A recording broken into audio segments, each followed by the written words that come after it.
A state teacher test that's already forced thousands of Florida teachers out of the classroom is under new scrutiny tonight. And thanks for sticking with us. I'm Patrick Nolan. And I'm Jane Monreal. For Your Corner's Katie LaGrone's breaking all new details in her 2-year-long series, Florida Teachers Failing and Frustrated. Katie? We've now learned a surge of failures on a state teacher licensing exam recently forced the state of North Carolina to take a closer look at its test. And what they found not only didn't fly, but now it has Florida lawmakers wondering if the same problem is causing the rise in failures here.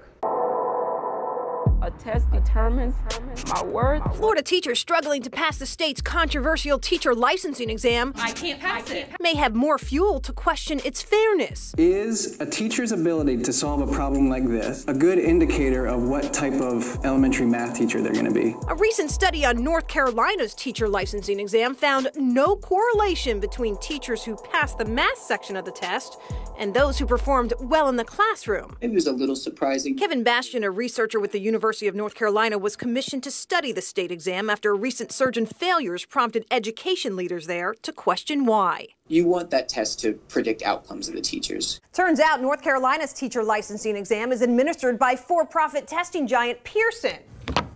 The same company Florida is paying $58 million to administer its teacher licensing exam, a state test we've been raising questions about for 2 years. Since the test was revised in 2015, we found a surprising surge in failures, causing statewide fallout. This summer alone, we discovered more than 1,000 Florida teachers were fired for failing the test. When you have a number of 1,000 teachers who cannot return to the classroom to teach because of a test, that's a problem. It's become a statewide crisis. Florida lawmakers on both sides of the aisle, I think that it's critical that we get this done, are committed to now changing. Representative Byron Donalds leads a state education committee and says updating Florida's exam is a top priority, from lowering its fees to reevaluating what's on it. If you're going to be teaching mathematics, in all honesty, does your passage on the English language arts portion make sense if you're never going to teach English language arts in the classroom?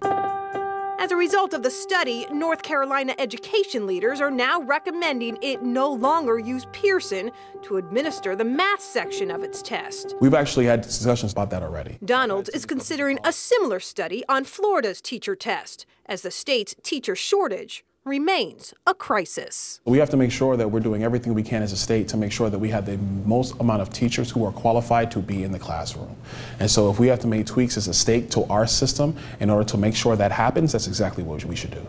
A spokesperson with Florida's Department of Education confirms it has never conducted such a study on its teacher licensing exam. The department had no response to the action in North Carolina, nor did the testing company Pearson, who directed us to the state for comment.